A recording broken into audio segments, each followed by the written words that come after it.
Welcome back everybody to GWB Tactical. This is Tyler, and today we're going to be doing some more arts and crafts. We're going to see if we can't stipple a gun for 80 bucks. Me and Chris just went to our local Lowe's. We got a wood burner and a Dremel and some little bits. I think everything came out to be like right at 80 bucks. Most places you go to for a stipple job on your Glock is going to be 100 bucks or $25 a side from what I see, but we're going to see if we can do it at home for cheaper. This is not going to be a tutorial. I'm not teaching you guys how to do this. I'm just going to test it out on my own personal gun, so if it messes up, it was a Glock anyways. So yeah, we're just going to kind of do it step by step. We're not going to go too deep in anything. We're just going to kind of show you all the little processes as we go. But thanks for joining us, and we're going to jump into it.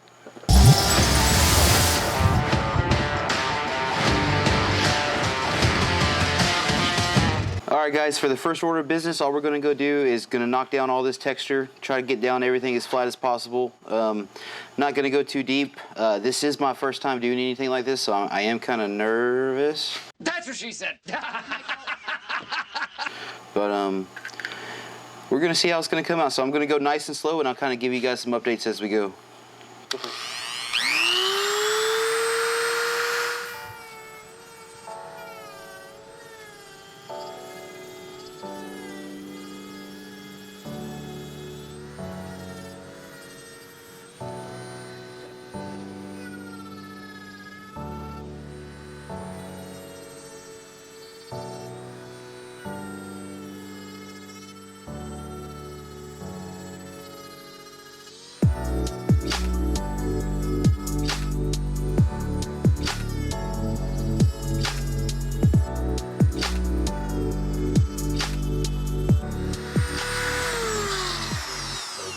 Alright guys, just a little bit of progress here.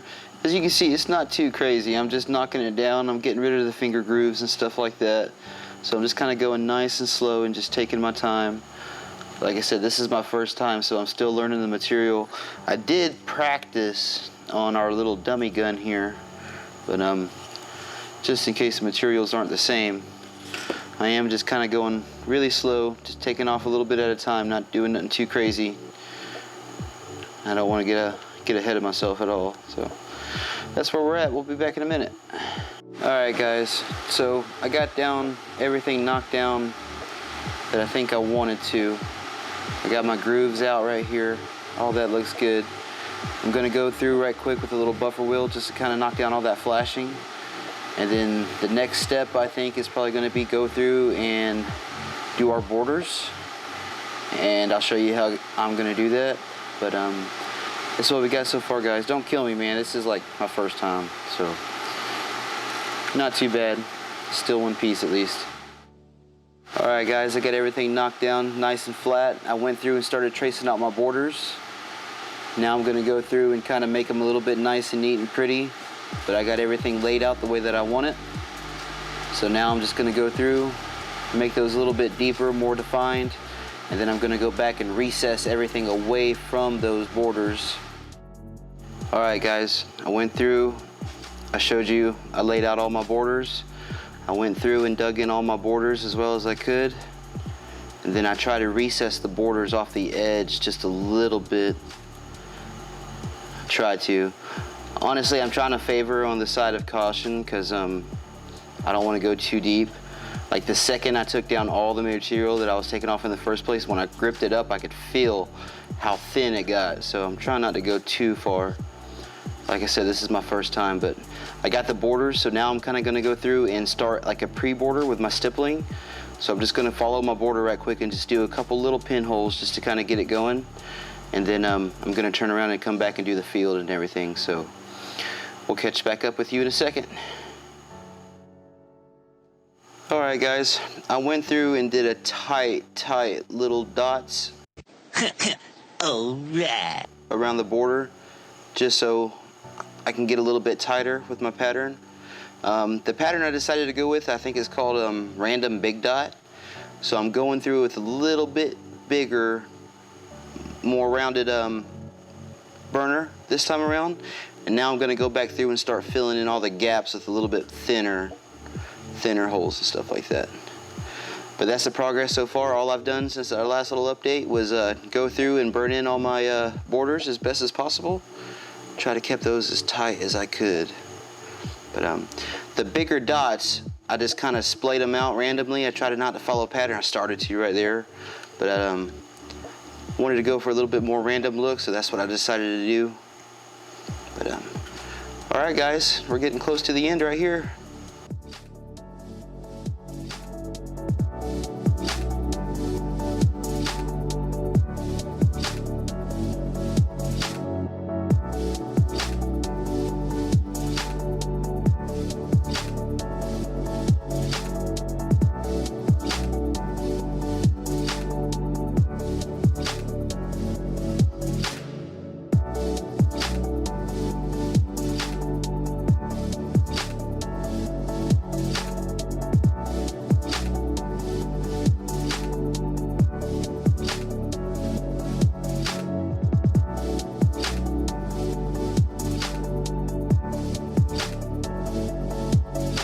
I know in all the videos this is everybody's favorite part, so here we go, we're gonna knock this out.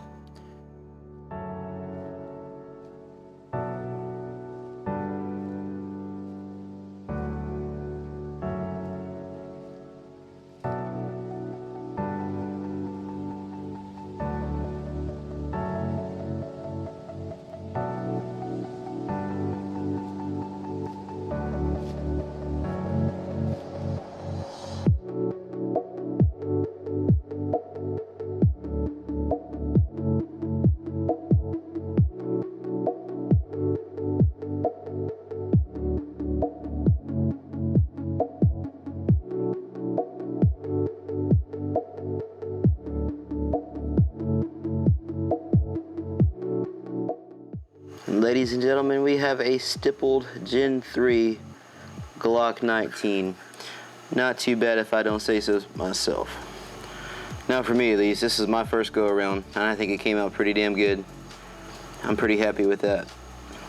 So now I'm gonna go on Google Images and find stuff that's 10 times better and feel bad about it. But other than that, not bad for a first go around.